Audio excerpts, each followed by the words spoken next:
Bom dia, gente. A gente vai... O espaço não é tão grande assim, mas a gente vai usar microfone porque a gente está fazendo uma transmissão. O que aconteceu? Deixa eu já começar contando com notícia boa, né? A gente esperava fazer um evento para 70, 80 pessoas. Só que o número de inscritos no evento foi ficando muito maior do que a gente esperava. A gente encerrou as vagas, colocou lista de espera, e mesmo assim a gente teve aí quase 150 inscritos. Então, a gente aumentou o porte do evento um pouquinho para 100 pessoas. Então, a gente vai ter hoje cerca de 100 pessoas presentes. E a gente vai fazer um link de transmissão também dos momentos mais, enfim, dos momentos mais importantes do evento, não do evento inteiro. Então, quem tem e-mail quem está no mailing do V2V vai receber um link de transmissão. Então, se vocês têm algum colega que queria vir e não conseguiu e tal, pode avisar para ficar de olho no e-mail, que eles vão receber um e-mail com o link. A gente disparou para toda a nossa lista. E, bom, é isso. Bom dia. Muito feliz de estar aqui com a casa cheia, muito feliz quando a gente vê os rostinhos que a gente não vê há um tempão, que a gente só vê em eventos, né? E eu acho muito legal também que vocês também possam se encontrar aí. A ideia do evento de hoje é que ele seja bem inspirador, tá? A gente quer experimentar novos modelos de voluntariado. A gente não vai sair daqui com um manual pronto, ou com uma apostila, ou com nada disso, mas a ideia é que a gente saia aqui com muita inspiração e com a cabeça borbulhando, pronto para experimentar coisas novas quando a gente voltar para as nossas empresas. Não me apresentei, meu nome é Natália, do V2V, prazer. Vou apresentar o restante da equipe aqui ao longo do evento, conforme o pessoal for aparecendo. Renata, aproveita, Renata está ali no cantinho. Renata, você me ajuda a passar a apresentação aqui, por favor? Estou sem passador de slide. Você pode ser meu passador de slide só por 5 minutinhos? Obrigada. Essa é a Renata Bonito, também faz parte da equipe do V2V. E a Renata foi quem organizou tudo, tá, gente? Então, os e-mails que vocês receberam, as confirmações, foi tudo ela.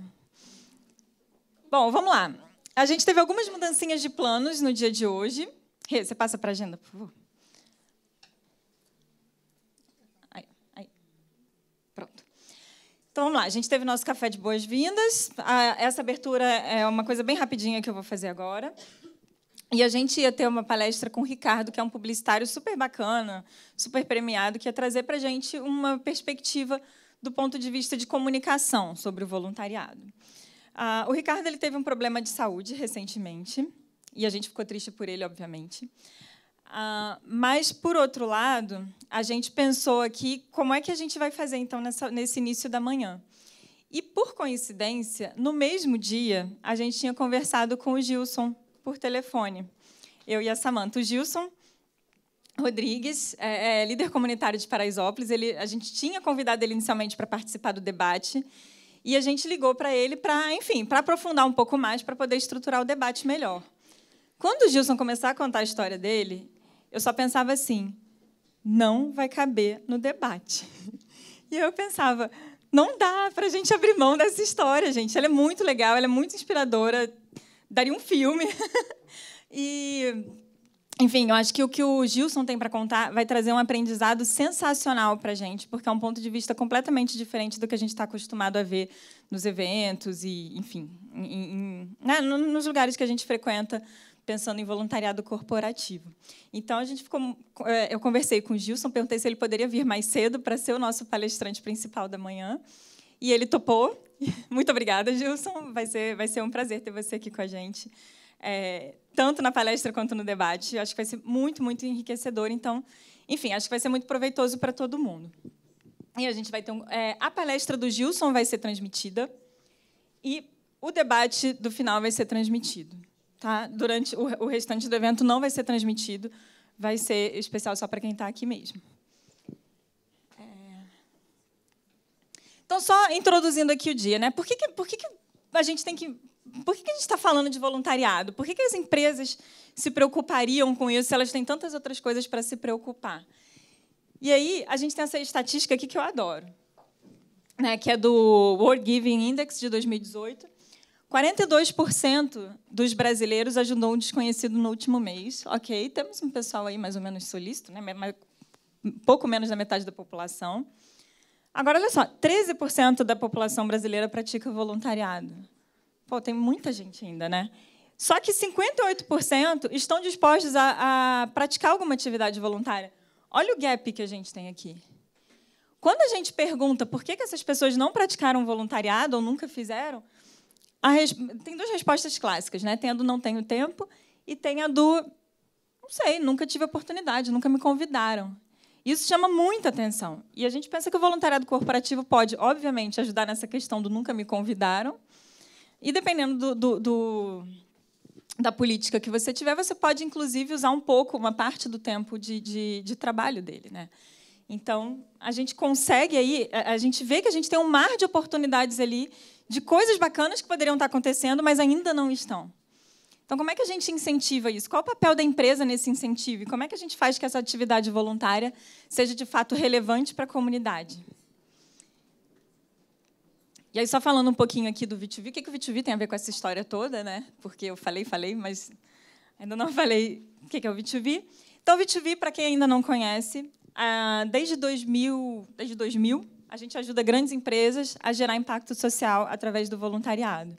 A gente tem uma plataforma de voluntariado que conecta colaboradores que estejam a fim de fazer alguma coisa, conecta organizações, se for o caso da empresa, enfim. E a gente vem trabalhando com as empresas desde que o voluntariado, como diz o Bruno, ainda era mato aqui no Brasil. Quase ninguém fazia, então a gente cresceu junto com esse cenário e a gente tem muito orgulho de falar isso e a gente tem muito orgulho de estar próximo das empresas que fazem umas coisas muito legais nesse sentido. E aí, só para explicar um pouquinho de como a gente trabalha, a gente sempre vai trabalhar com esses pilares. Tá? A plataforma é a principal coisa que a gente tem para oferecer. A gente oferece também alguns serviços agregados de consultoria, em parceria com vários consultores aqui, que a gente considera os melhores aqui do país. E a gente trabalha sempre estimulando esses pilares, né? Empatia, senão você não consegue entender o que é que, né, a cabeça de quem você está lidando, de quem você está atendendo. Construção coletiva, protagonismo e propósito. Então, a gente faz isso com todas as atividades que a gente promove, com o workshop, mas também com a plataforma. É por isso que a gente conecta voluntários, é por isso que a gente cria espaço para eles trocarem ideias. E, enfim, a ideia é que a gente consiga incentivar tudo isso na empresa através do voluntariado. E aí, como é que isso funciona, né? Explicando bem rapidinho aqui como é que a plataforma faz. Então, para os colaboradores, ela é um ambiente de inspiração e de construção coletiva. A gente tenta fazer o mais amigável possível, então ele participa de uma ação, ele posta foto, ele vê as ações dos colegas, ele se inspira, ele troca ideia com os colegas. Para você que é gestor de voluntariado, você consegue monitorar indicadores. Então, a gente tem, por exemplo, a EDP, que vai também participar, a Ana Schneider vai... Cadê a Ana? Aqui. A Ana vai participar do debate com a gente, vai contar um pouquinho como é ter um programa de voluntariado global. Não é fácil, né?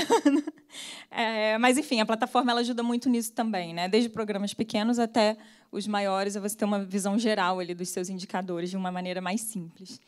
E, para o mundo, é uma ferramenta de transformação social. A gente acredita muito, e a gente vê isso acontecendo, que, quando a gente reúne pessoas, a gente tem um potencial enorme de ver coisas boas acontecerem. É por isso que a gente batalha tanto por isso aí no nosso dia a dia.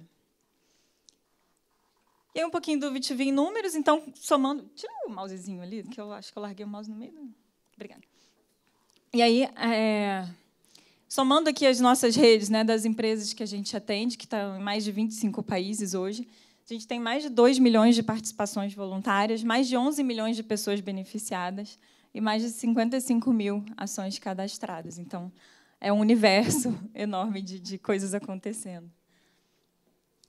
E aí, uma dica. Nosso site, v2v.net, tem uma série de materiais gratuitos que podem ajudar vocês aí a estruturar o programa, a melhorar, a fazer alguma coisa diferente. Então, todos estão disponíveis para download, é só baixar e acompanhar. E o nosso blog, uma vez por semana, a gente tem algum post novo ali, e vocês, assinando aqui, deixando o e-mail de vocês aqui, uma vez por semana vocês vão receber os posts novos também. Tem muito conteúdo, são 4, 5 anos de conteúdo aí, dá para aprender bastante. E aí, só para completar, o V2V, eu, Natália, como voluntária, sou uma das membro-organizadoras do Grupo de Estudos de Voluntariado Empresarial, junto com as meninas da Conexão, a Roberta e a Gil, e a Silvia Nakashi, que acho que ainda não chegou, ficou de vir, mas ainda não chegou. O Itaú também faz parte, então, quem não conhece, vale muito a pena. Não botei o e-mail aqui, né? Mas joga na internet que vocês vão achar. O próximo encontro é 5 de junho. São encontros que reúnem gestores de voluntariado de uma maneira bem diferente para gerar aprendizado coletivo também. E aí, bom, queria pedir o Gilson. Pessoal, palmas para o Gilson.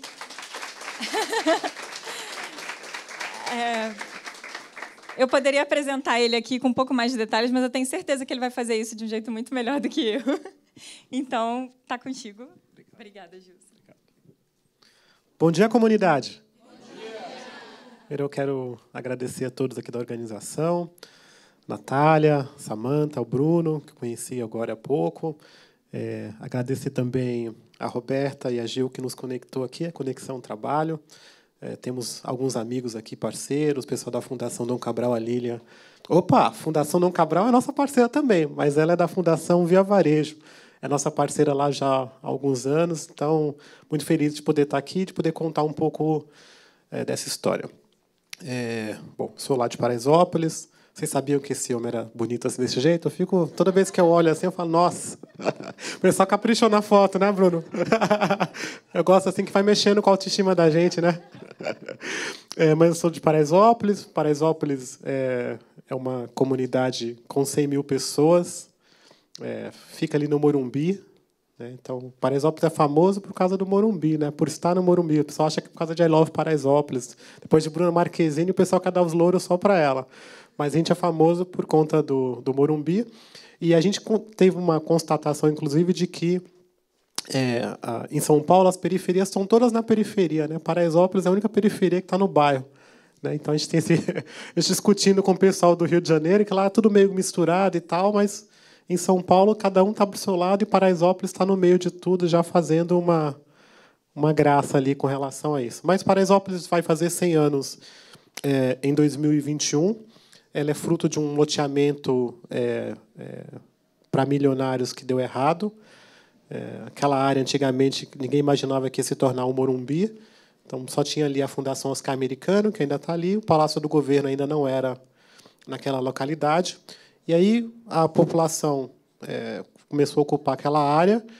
E, quando veio a chegada do estádio do Morumbi e do Hospital Albert Einstein, os nordestinos que vinham para São Paulo para mudar de vida, né? Porque a minha família está há 60 anos e a gente pergunta para as tias por que elas vieram para São Paulo. A gente veio para ficar rico e dar educação para os filhos, né? Então, acho que todo mundo, as histórias dos nordestinos, todo mundo veio com esse sonho de São Paulo, terra boa, terra do trabalho, que vai todo mundo ficar rico. Quando a gente chega lá na Bahia, que a gente vai para São João agora dia 20, a gente chega todo mundo rico lá, porque a gente não vai passar vergonha, né? Quem já foi para o interior assim, chega alguém de São Paulo, o pessoal olha, nossa, todo mundo rico. Continua desse jeito e tal. Então, foi nessa perspectiva. Ninguém sonhou em morar na favela, ninguém sonhou em morar em cima do córrego ou na área de risco. A gente veio para poder morar no melhor do mundo e fomos parar no Morumbi.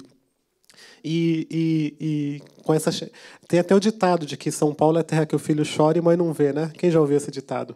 Então, lá na Bahia, a mãe ligava, como é que tá aí, meu filho? Tá tudo bem, mentira, tá passando fome. Mas não podia falar, que senão a mãe mandava a passagem para ir embora. E aí Paraisópolis foi crescendo e essas obras foram acontecendo. O Morumbi foi se tornando o bairro que se tornou. Ele foi um dos bairros, continua ainda com os índices de desenvolvimento comparados aos de bairros europeus. E Paraisópolis ela foi crescendo de uma forma desordenada, com um sonho e uma especulação muito grande da remoção total da favela, porque, segundo o New York Times, nós somos o metro quadrado mais caro de favela do Brasil. Então, o pessoal foi dando uma ajudada assim, para tentar remover as famílias ali. E tinha uma avenida, que agora virou Hebe Camargo, que é cortar todo o Paraisópolis, remover todo mundo. E por conta destas obras que um dia e dessas remoções que iriam acontecer, Paraisópolis deixou de ter investimento. Então, durante esse período todo, nos últimos 10 anos, há 10 anos atrás, você não tinha escola em Paraisópolis, você não tinha rua asfaltada, posto de saúde, então você não tinha basicamente nenhum tipo de infraestrutura, porque diziam que um dia ia urbanizar Paraisópolis. Então, ao construir uma escola ou asfaltar uma rua, de alguma forma você consolidaria o bairro e você não poderia remover depois, né? Era investimento público, né? Além disso, tinha uma questão fundiária, ainda tem, que é a questão da terra. Como é que se investe numa área que é particular? Então, não se podia mexer sem desapropriar. Então, virou essa coisa toda. O prefeito que mais avançou na urbanização de Paraisópolis foi Paulo Maluf, né? O Paulo Maluf decretou a desapropriação lá do bairro. Todo mundo conhece aquele prédio bonitão lá da Bonitona do Morumbi? Quem lembra da Bonitona do Morumbi? Tinha a novela A Próxima Vítima, tinha uma bonitona no Morumbi que morava nos prédios das piscinas, que chama Paço dos Reis. E aí ele morava num desses apartamentos, ele olhava para baixo e dizia que um dia ia tirar aqueles ratos dali, que era Paraisópolis, e Paraisópolis foi resistindo nesse processo. A gente foi se organizando para poder lutar com relação a isso. A associação nasce nesse contexto de um movimento em 1979. Em 83 ela se registra, então a associação vai fazer 35 anos de atuação, sempre com a missão de transformar a favela no bairro. Ela nasceu para isso. Basicamente, a nossa história de hoje, dessa gestão que está atuando lá na direção dos trabalhos em Paraisópolis, era um grupo de jovens estudantes de uma escola que faz divisa Paraisópolis-Morumbi, que é a Escola Etelvina de Góes Marcuzzi. E a gente começou a entender de que, para mudar a nossa vida, né, primeiro que a gente não queria morar na favela, a gente era marginalizado, né, então qualquer pessoa chegava aqui. Hoje em dia eu estou chique, né? Hoje eu cheguei aqui, se sumiu alguma coisa, nós vamos... Né, mas se chegasse um pessoal do Paraisópolis, sumiu alguma coisa, a gente era um suspeito em potencial, tinha isso. Além disso, a nossa família tinha que dizer que morava no Morumbi para ter um emprego. Então, eu ia lá pedir um emprego, falava para a Natália, porque eu quero um emprego aqui e tal. Onde você mora? Aí ela perguntava e eu falava, Morumbi. A gente fala assim, olha para a cara, via que não era a cara do Morumbi, mas tinha que dizer, né? Porque senão não dava emprego, não dava oportunidades. Então, a gente vivia isso e a gente sabia que o caminho para poder superar essa situação e até de mudar do bairro, de melhorar o bairro, a princípio era de mudar. A gente tem que estudar para poder viver fora e cada um construir sua vida. E a gente entendia que, se a gente melhorasse a nossa escola, isso seria possível. Então, a gente se organizou através de um grêmio, de uma comissão pró-grêmio, que era o Grêmio Estudantil da Escola Etelvina. Organizamos todo um processo eleitoral, uma chapa, e nos inscrevemos para uma disputa. Então, a minha chapa, que era a chapa que eu encabeçava, chamava GUD, que era Grêmio da Unificação Democrática Estudantil. A gente construiu todo um plano de governo, de transformação da nossa escola, com programa e tal. E aí a gente teve uma outra chapa concorrente que chamava AUE.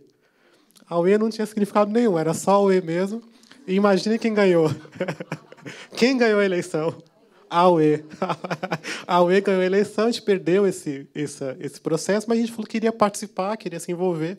A AUE ficou um ano de gestão lá, depois, no segundo ano, a gente participou e conseguimos ganhar. E, nesse processo, nós começamos a trazer uma série de ações, muito impulsionada por conta de um grupo de pessoas, de voluntários, mas de um empresário específico, que era o Dr. Jaime Garfinkel, que é presidente, é um dos donos da Porto Seguros. E, naquele processo, ele ajudou a gente a montar uma biblioteca dentro da escola, nós montamos uma sala de informática, nós queríamos ter uma rádio, montamos uma rádio. E aí começou a ficar bonito esse processo de participação desses jovens, sempre com a participação, tentando buscar envolver sempre a região, o Morumbi, as empresas próximas, porque a gente sempre percebia que não tinha aquela coisa do boy, né? Não tem essa coisa que você vai na comunidade, o boy de lá. A gente nunca teve essa coisa do Paraisópolis e do Morumbi. A gente sempre disse que não existe um Morumbi bom com Paraisópolis ruim. Então, a gente nunca pregou a divisão, a gente nunca achou que Paraisópolis tinha que estar separado do bairro ou da cidade. A gente sempre quis e queremos que Paraisópolis esteja integrado à cidade, ao Brasil, ao país, que a gente possa ter oportunidades para que a gente possa crescer e se desenvolver. Então, foi sempre nesse contexto. E aí, as outras escolas do entorno falaram que legal esse trabalho dos jovens, vocês não topam organizar outra coisa, outros grêmios nas nossas escolas, e nós conseguimos organizar, ficou 5 grêmios, a Porto Seguro passou a ajudar também essas instituições, e o grupo se fortaleceu, e tínhamos uma principal reclamação, que é que a diretora não deixa de fazer nada. Não tem toda A escola, você vai para a escola, né? Todos os alunos acham que a diretora não deixa fazer nada. A gente queria fazer umas festinhas, com certeza, mas a gente queria fazer umas coisinhas legais também. E aí nos entrevistaram. Eu lembro que a Renata Ceribelli, do Fantástico, foi lá nos entrevistar. A gente desceu o cacete na diretora. Nós queremos trabalhar, nós queremos mudar a escola, e a diretora não deixa e tal. E aí uma pessoa do Morumbi, que tinha uma casa, então, Paraisópolis, algumas casas eram dentro da favela, e Paraisópolis foi crescendo, essas casas foram engolidas, por dizer assim. Então, alguns moradores foram embora ou ficaram lá, e essa moradora tinha uma casa e falou: você quer fazer trabalho social, vocês querem botar o jovem para fazer alguma coisa, eu tenho esse espaço, e nós criamos o projeto Espaço Jovem. Até então, a gente não tinha noção de país, nem de cidade, nem mesmo de bairro. A gente sabia que era uma favela e que era Paraisópolis, que estava dentro do Morumbi, tinha um contexto, mas a gente queria, era muito uma questão da nossa mudança enquanto a educação, enquanto o nosso processo. Mas esse projeto começou a ganhar visibilidade, inclusive na comunidade, e a gente passou a ser convidado para vir para a Associação de Moradores. E aí veio para a política, né? A gente falou: não, política a gente não quer. Imagina, a gente tudo metido. Um bando de moleque de 14, 15 anos, tudo metido. Não queria saber da política, saber de políticos no meio. Então, tinha um preconceito com relação muito grande. Fora isso, eu não conheço nenhum presidente de associação honesto, né? A fama das associações, né? Então, o pessoal não participa, não se envolve, mas está roubando. Então, a gente já tem sempre essa coisa. E em Paraisópolis, em especial, nós tínhamos um cenário que a Rua de Baixo... Então, tradicionalmente, na minha infância, a Rua de Baixo não falava com a Rua de Cima, né? Então, nós tínhamos uma figura lá em Paraisópolis que é conhecido como Juarez, e era uma figura, para ilustrar, parecida com o Juvenal Antena, da novela que o Antônio Fagundes fez, né? Então, você tinha essa figura, inclusive fez laboratório lá em Paraisópolis, que era uma pessoa que era um justiceiro. Então, tinha a Rua de Baixo, que era a Rua dos mais pobres, podemos dizer assim, que era a Rua do Córrego. Então, não podia subir para a Rua de Cima, que dava confusão, dava problema. Então, a minha tia sempre falava assim: se vocês subir lá, tem um velho barbudo que mata a criancinha. Então, a associação ficava na Rua de Cima, então nunca quis e tal. Mas acabamos indo parar na associação. E, quando chegamos lá, a gente percebeu que muita coisa já poderia ter acontecido se a gente tivesse a população mais unida, se as lideranças que estavam lá fossem mais unidas. Então, hoje, o que acontecia naquela época é retrato do Brasil que a gente vive hoje. As pessoas se dividem por tudo, então, por cor, por religião, por sexo. Então, tudo virou um motivo das pessoas se dividirem ou serem contra umas às outras. E a gente percebia que muita coisa vinha, mas se era a Roberta, a Gil era contra. Então, já virava aquela coisa assim. Então, eu via cena de pessoas, rua querer poder ser asfaltada, e a pessoa falava: não vai fazer, que isso aqui vai tirar minha casa.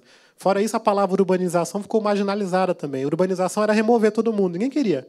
Então, não dava para se fazer obras lá. E a gente falou: putz, a gente não conseguiu. Aí tinha um outro efeito, que era o seguinte: o estatuto da associação ele era organizado num formato também que não ajudava. Então, era a vaga que... eu sou o presidente do bairro eleito pelo voto direto da população. Então, tem uma disputa, tem briga. As pessoas me chamam de prefeito lá em Paraisópolis. E aí, tinha a vaga do presidente. Todo mundo se candidatava para ser presidente. Então, eram 13 vagas de presidente. Só que o segundo mais votado era o vice. O terceiro, o secretário. Então, passava o mandato todo um brigando com o outro. Então, não funcionava mesmo. Não tinha como funcionar.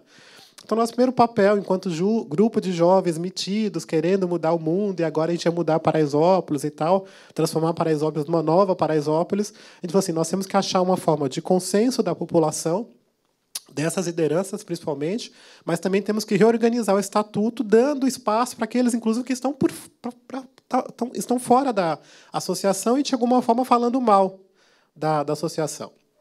Então, a gente montou reformulou o estatuto, teve um presidente, teve elegemos 6 vice-presidentes, um vice-presidente de cada região, somos 5 micro-regiões, e os demais 50 viraram diretores. Então, a gente tinha 56 pessoas, lideranças, atuando nesse trabalho. E aí nós fomos pesquisar quais eram o consenso, quais eram os sonhos, né? Então, quando a minha família foi para lá, o que eles queriam? Que não queria estudar, outro queria morar num lugar que tivesse rua asfaltada, outro queria morar num lugar que tivesse água, outro que tivesse energia regular. Então, basicamente, era o sonho do bairro. Então, a gente falou, vamos unir a população nesse contexto do sonho do bairro, de uma nova Paraisópolis. Desse formato, a gente mobilizar as pessoas, governos, para poder transformar Paraisópolis num bairro. E, nesse processo, nos últimos 10 anos, nós conseguimos fazer um processo de atração de investimentos de mais de R$1 bilhão em Paraisópolis. Então, foram construídas 14 escolas, um CEL, um METEC, asfaltou-se todas as ruas, regularizou quase que 100% de água e de luz, 3 unidades básicas de saúde, uma AMA, um CAPS, 4.000 moradias foram construídas nesse processo. A Hebe Camargo, que era a avenida que ia cortar o Paraisópolis, a gente jogou lá para o cantinho assim, então ela foi para lá e a gente não deixou que ela pudesse acontecer. Então, houve um grande processo de transformação em Paraisópolis, nesse processo de uma nova Paraisópolis, que é como nós gostaríamos que Paraisópolis seja reconhecida. Então, formalmente, a gente é um bairro dentro do Morumbi. A gente não é Paraisópolis como bairro, né? Então, você pegar o CEP, é Morumbi. Fazenda Morumbi. Então, lá no Morumbi também tem um Morumbi mais chique que o outro. Então, tem Fazenda Morumbi, Morumbi, Parque Morumbi. Então, tem as divisões do Morumbi também, mas a gente vai estar nessa divisão toda. E, formalmente, o prefeito tem que decretar o bairro Nova Paraisópolis, que é o que nós queremos. Teve um movimento grande, que foi um fenômeno que aconteceu no Brasil, que chamaram de nova classe média, né, que quando descobriram que na favela tinha dinheiro. Então, aí as empresas começaram a olhar para esse processo. A gente já estava vivendo esse programa de urbanização, e aí nós fomos provocar algumas empresas. Eu lembro, a Lília da Fundação Via Varejo, eu fui numa festa, e estava lá o seu Rafael e o seu Michel Klein, Casa Bahia, e eu falei, por que você não monta uma loja lá em Paraisópolis? Ele olhou para mim e me arruma um terreno. Eu falei, eu arrumo. Aí nós montamos. Foi uma coisa assim que aconteceu. Hoje, onde o prédio da Casa Bahia, onde está o prédio da Casa Bahia, era a antiga sede da Escola do Povo. A Casa Bahia foi nossa parceira na Escola do Povo durante um tempo e a nossa parceira até hoje em ações na comunidade. Então, a gente aproveitou muito desse processo Nova Classe Média para trazer as empresas. Então, hoje nós temos Banco Bradesco lá dentro, nós temos Banco Santander, temos Caixa, temos Banco do Brasil, temos algumas redes óticas, quer dizer, nós temos 10.000 pontos comerciais que empregam 21% da população que trabalha lá. Então, a gente mudou um pouco esse conceito de Paraisópolis, pensando numa nova, né, e transformar a favela num bairro. Mas o que acontecia? A gente começou a sair para contar, e fomos para uma série de lugares. A gente viajou mais de 14 países para contar essas iniciativas. Fomos para bienais, na Rússia, em Zurique, fomos para a Venezuela, fomos para os Estados Unidos, fomos para a Holanda. Quer dizer, a gente deu uma circulada para contar essas experiências todas. O ano passado, nós fomos convidados para ser curador da Bienal da China, então nós fomos para a China. Estávamos na Bienal da Itália, representando o pavilhão do Brasil. Então, a gente deu uma circulada. Mas o que acontecia? A gente continuou indo para os lugares e as pessoas nos olhavam e viam o quê? O quê? As pessoas nos olhavam e viam o quê? A favela. Então, a gente está querendo virar um bairro, se transformar, mas as pessoas olham e ela só olha para a favela. E aí, quando ela olha para a favela, ela olha a dificuldade, a marginalidade, ela não olha o nosso potencial, ela só olha a coisa ruim. E a forma como você me enxerga, ela vai me ajudar ou vai me atrapalhar? Então, eu falo, putz, enquanto a gente não conseguir tirar a favela da cabeça das pessoas, Paraisópolis vai continuar vivendo as dificuldades. Então, foi daí que nós temos uma segunda etapa. Que essa etapa se deu de como nós gostaríamos de ser lembrados, né? E aí nós percebemos que 85% da população são nordestinos ou filhos de nordestinos, maioria ali da Bahia, 53% são baianos, da região de Itambé, Itabuna, Itororó, Tumanduí. É tudo primo, viu? Tudo primo. Eu de verdade, encontro 2 primos por ano. Assim, eu sou seu primo. Falou, primo. É verdade. Então, tem essa coisa e tem uma coisa da cultura, do maracatu. O pessoal é tudo metido no Paraisópolis. Tem muito artista, muito cantor, muito ator, pintor. É uma coisa impressionante. E falou, poxa, Paraisópolis deve ser reconhecida como uma Paraisópolis das artes. Nós temos um cara lá que é considerado o Gaudí brasileiro, construiu um castelo de pedra, que é parecido com o Gaudí da Barcelona. Nós temos um outro cara que reaproveita peças de moto e faz obras de arte. Nós temos um cara louco que sonhou um dia com verde, construiu uma casa inteira de pet. Então, tem dessas loucuras lá em Paraisópolis. Então, a gente percebeu que tinha uma vocação artística. E também nós percebemos que existiam alguns sonhos que a gente tinha quando eram menores, e a gente ainda era pequeno, né, ainda podia aproveitar esses sonhos que a gente não conseguiu realizar. Então, por exemplo, a Juliana, que é uma das nossas diretoras, ela sonhou em ser bailarina e nunca pôde ser bailarina. E aí nós resolvemos criar um projeto de balé que chama Balé Paraisópolis. Então, o Balé Paraisópolis vai fazer 8 anos esse ano. É um projeto de formação para bailarinos, não é um projeto de contraturno.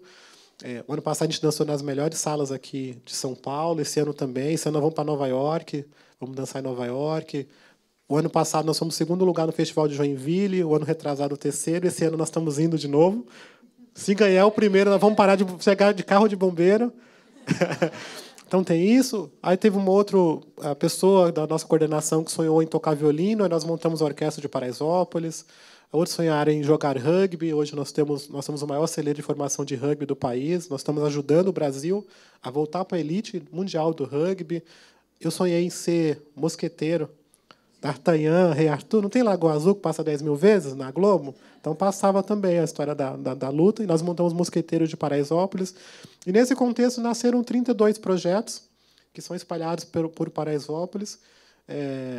Sempre no contexto de promover atividades culturais, atividades esportivas, mas também de que as pessoas se lembrem que ali existe uma oportunidade e que as pessoas possam ser agentes da sua própria transformação.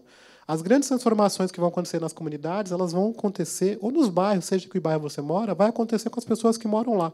Então, eu posso ter a ajuda dos melhores do mundo. Então, eu posso ter grupos de voluntários, eu posso ter gente engajada, gente com condição e capacidade, mas o nosso papel tem que ser sempre de impulsionar o morador a ser agente da sua própria transformação, porque daqui a pouco nós vamos embora. Então, a gente sempre está muito nessa pegada assim, de como é que eu empodero as pessoas. Então, às vezes acontece muito do cara ir lá e falar assim, eu quero fazer tal coisa, não sei o que e tal, e ele vai lá e quer ajudar, mas ele quer botar o nome dele. Então, no Paraisópolis não funciona. Tudo tem o nome de Paraisópolis. Balé de Paraisópolis, Mosqueteiro de Paraisópolis, então tudo vai, porque tem essa coisa do morador, do protagonismo do morador. Então, pode ter ajuda, pode ter participação, a gente reconhece isso, mas sempre, eu digo sempre para o nosso maestro, que não é morador, que a função dele é formar um maestro de Paraisópolis, porque eu não tinha um maestro quando a gente montou a orquestra. Então, no balé também, a função da Mônica é formar a nossa bailarina para dirigir o projeto do balé. Então, depois ela pode ser presidente da ONU do balé. Então, sempre nessa perspectiva. Então, a gente continua no plano da Nova Paraisópolis, que é da urbanização. A gente continua no plano do Paraisópolis das Artes, então a gente vai colocar I Love Paraisópolis, sim, lá na entrada. Estamos criando um programa chamado Viela das Artes, que é de enfeitar as vielas como tem o Beco do Batman, conhece aqui em São Paulo? Então, a gente vai ter várias vielas das artes em Paraisópolis. Então, nós estamos criando várias manifestações e vamos explorar essa coisa do cultural e, através disso, estimular as pessoas a ir conhecer. Então, o pessoal falou assim, você está fazendo tour na favela? Não, a gente não tem interesse em fazer tour na favela. As pessoas que vão lá, que a gente tem buscado levar, são pessoas que têm algum nível de engajamento ou que só vai ver isso lá. Então, a Casa do Gaudí só existe lá, não tem como pegar a Gaudí e levar para outro canto. Então, nós temos levado pessoas para conhecer essas iniciativas, porque isso vai nos ajudar nesse contexto, né, do novo olhar. A I Love Paraisópolis, que foi a novela, ela surgiu também de uma conversa que nós tivemos com o pessoal da Globo, contando essas histórias. Aí falei, estudar uma novela, passou-se 2 anos, me ligaram, sua novela está pronta, e queriam chamar a novela Lady Marisete, que era uma história de uma menina que trabalhava num shopping, que era empregada doméstica. Eu falei, se não tiver Paraisópolis, não cabe. E aí a gente estava montando um projeto que chamava Eu Amo Paraisópolis, que é uma marca, que depois agora virou Costurando Sonhos. E ele falou, tem que ter uma palavra em inglês, porque a novela depois é vendida para o mundo, está passando em 14 países. Está vendida e tal, não sei o quê, então tem que ter uma palavra em inglês. Se não dá para ser leite, tem que achar algum nome e tal. Aí eu falei, vamos pegar Eu Amo Paraisópolis e põe I Love Paraisópolis. Aí os caras toparam e virou essa novela. A gente tinha vários personagens inspirados em pessoas dessa coordenação. Eu tinha um personagem lá que era inspirado em mim, que era o Cícero. Então tem essa coisa. E o principal para a gente nesse contexto é que o que ajudou a novela efetivamente, assim, no mais real, né? Porque a novela teve um final feliz, as pessoas que não conhecem Paraisópolis acham que aconteceu tudo aquilo tudo. Mas o principal para a gente é que quando a gente fala que a gente é de Paraisópolis, ao invés de a gente falar que mora, a pessoa falar que é do Morumbi, as pessoas falam I love Paraisópolis. Cadê Bruna Marquezine? Cadê e tal? Então você teria esse contexto.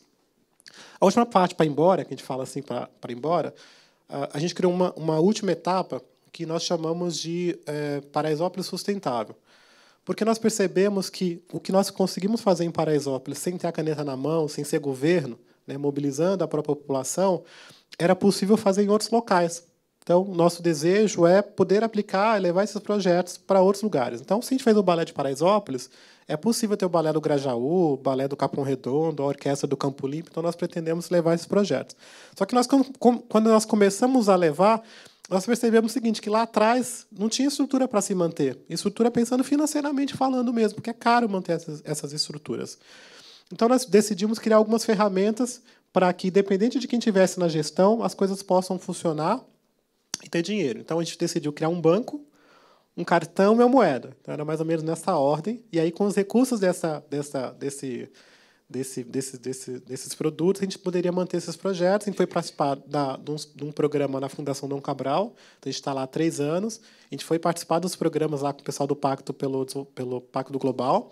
Então, trabalhar a questão das ODS e tal, para que a gente pudesse sair. Criamos um fundo e temos um evento que todo ano nós fazemos no Palácio Tangará para arrecadação de recursos e poder levar esse projeto. Então, o primeiro produto que deu certo foi um cartão. Então, Paraisópolis é o único lugar no mundo que tem um cartão de crédito próprio. Se chama Nova Paraisópolis. Então, a gente é metido. Então, está aqui meu cartão, tem essa coisa e tal. A gente trabalha muito o orgulho da comunidade, né? Paraisópolis é fruto de um resultado de uma pesquisa de uma monja, que a monja Cohen fez lá em Paraisópolis. A gente é um dos lugares mais felizes da cidade de São Paulo. Nós pesquisamos o produto interno bruto e a felicidade interna bruta. FIB e PIB. E a gente é feliz mesmo. Comprovado. Então, criamos esse cartão. Esse cartão tem 11 mil ativos. E 10% dos lucros do cartão se reveste para os projetos sociais. Então, ele já é um sucesso. Na época, a gente tem o parceiro Cabal, que é como se fosse a Mastercard, a Visa, e quem faz a administração é uma agência chamada Mais Fácil, que a Admin foi quem topou na época. A gente foi falar com os bancos, vamos falar com as bandeiras, todos. Ninguém acreditava que isso era possível e que valia o risco, né? E a gente fez acontecer. Montamos agora o cartão Jardim São Luís, e a nossa ideia é levar onde o projeto for ampliado, a gente poder ter esse cartão para que as pessoas possam ter dinheiro para se manter. Estamos criando o banco, então vai ter o Banco de Paraisópolis, e a ideia é levar uma rede de bancos chamado Nosso Banco Paraisópolis, Nosso Banco Grajaú, Nosso Banco... E com esses recursos arrecadados com o banco, atuar com microcrédito, com serviços bancários nos gerais, vão poder manter esses projetos. Então, 100% dos lucros do banco vai ser revertido nos programas sociais. E a moeda, a gente está olhando que territórios podem ser aplicados, porque não é todo o território que dá, mas sempre num processo de desenvolvimento local. Quanto mais pessoas trabalhando no local, quanto mais emprego gerado ali, quanto mais o comércio for fortalecido, mais desenvolvimento isso passa a acontecer no bairro onde está. Então, a gente criou mais ou menos esse programa, e a nossa ideia é poder levar esses programas para a cidade toda. Então, a gente tem, por exemplo, um programa que nós estruturamos, que chama Mãos de Maria, que era um curso de doces e salgados e comidas brasileiras. Aí, essas mulheres que são formadas, elas participam de um buffet de mulheres, que chama Mãos de Maria. Depois, as Mãos de Maria têm um buffet que funciona em cima de uma laje, tem uma horta em cima de uma laje, que funciona diariamente. Tem uma feijoada uma vez por mês, que é muito boa, tem que ir. E agora elas estão partindo para um projeto de escala, que é as Marmitas das Marias. Então, vai formar Marias na cidade inteira. Então, quem mora aqui na Zona Norte, por exemplo, se alguém estiver na Zona Norte e pedir uma marmita lá, a Maria mais próxima da Zona Norte vai entregar a marmita lá. Então, isso é um projeto que é bastante interessante. E por que a gente entrou nisso, né? E a gente praticamente dedicou... Eu estou há 20 anos trabalhando nesse processo da construção dessa nova Paraisópolis. Basicamente porque as histórias de superação que existem nas comunidades, elas são bastante inspiradoras, elas são de força e que ajudam as pessoas a estar sempre num processo de superação, né? Então, para mim, foi uma coisa complicada. Minha família, como eu já disse, mora há 60 anos lá, e a minha avó teve 14 filhas, né? Filhos. E minha mãe também teve 14 filhos. Então, foi bem uau. É. E tinha uma coisa que é o diferencial da minha mãe, que é o seguinte, que ela era surda, muda e não falava. Viu? Surda, muda e não falava. Então, teve 14 filhos e a minha mãe teve um câncer de útero.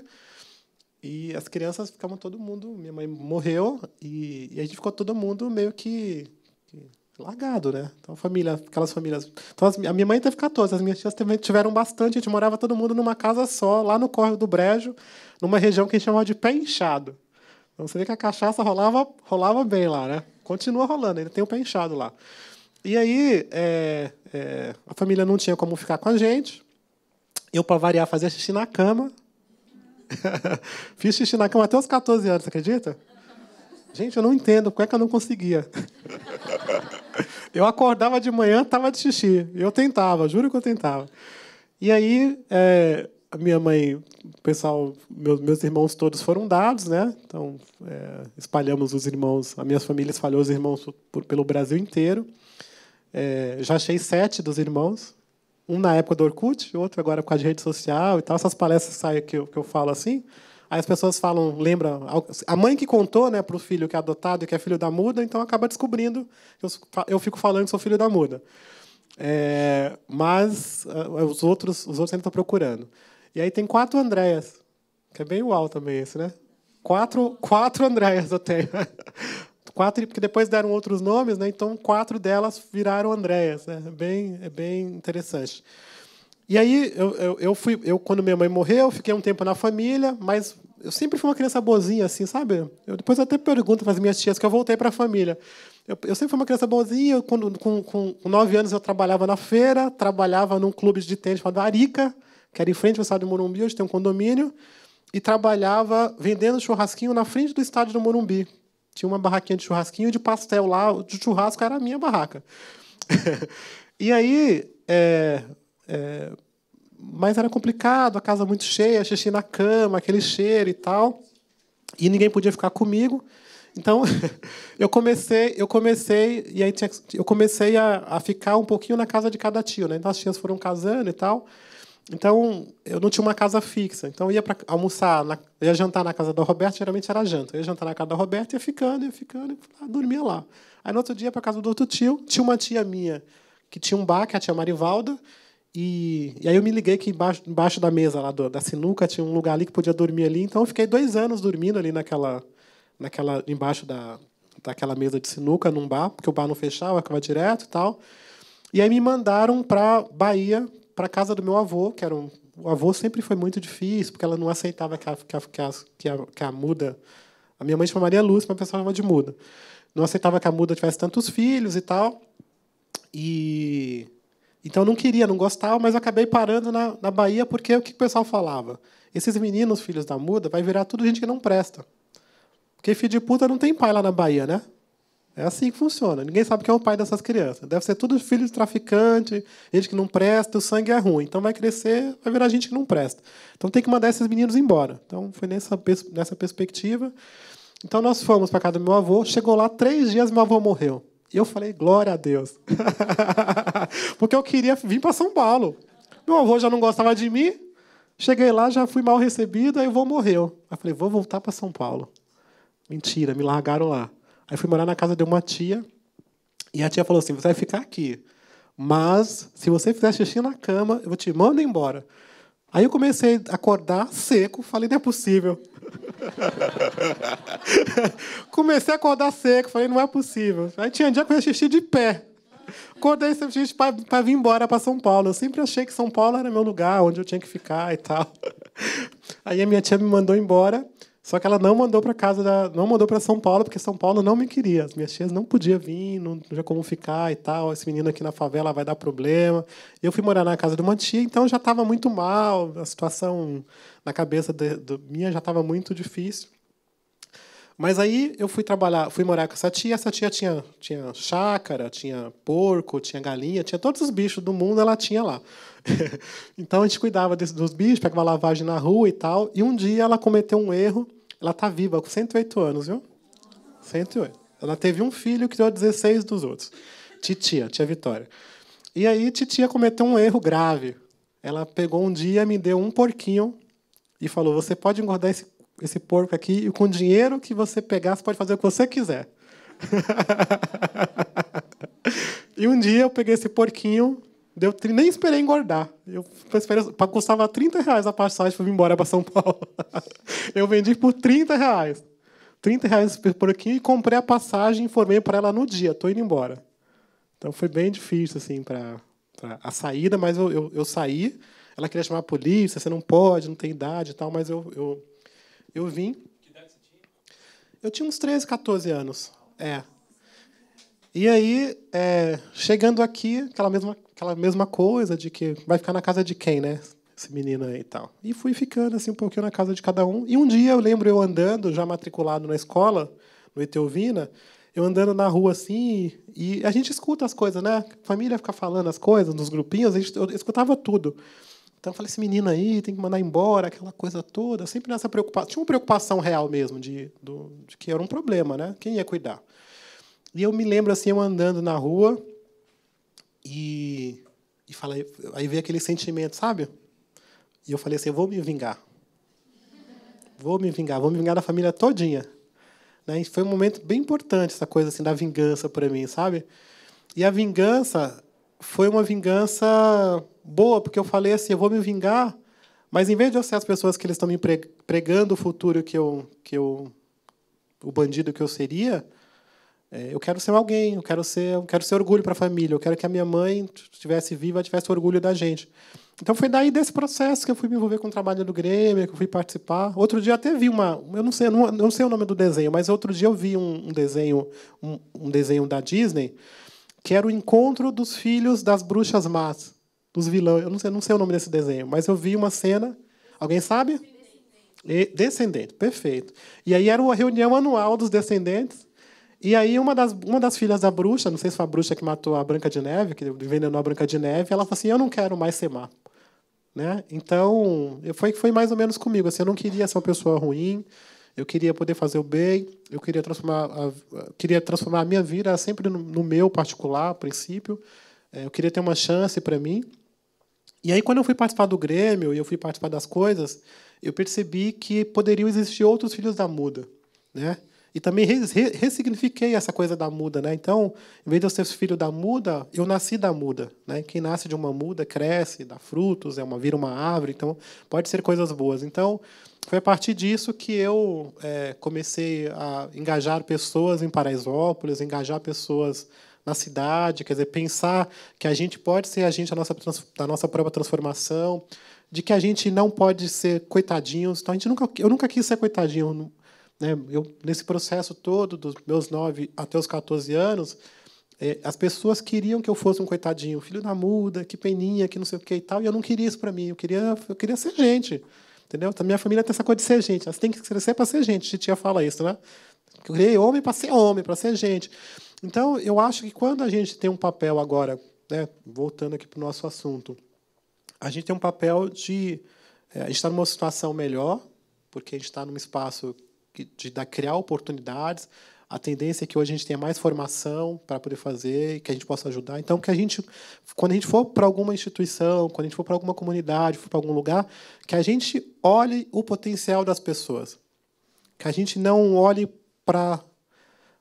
somente para as suas carências, ou não marginalize, ou não ponha o coitadinho no meio, porque quanto mais a gente vê os coitadinhos, mais coitadinhos vamos ficar. Né? Então, que a gente pense no potencial, que pense como é que a gente pode ser transformador na ação ou na vida daquela pessoa, e de como é que aquela pessoa também pode reproduzir isso para fora. Né? Então, acho que eu tenho hoje 2 filhos, tenho um filhinho de 7 anos e um de 13, e eles, obviamente, estão tendo muito mais oportunidades do que eu tive, mas eu também sou fruto das lideranças que trabalharam, que não tinham formação e que também não conseguiam se unir naquela época.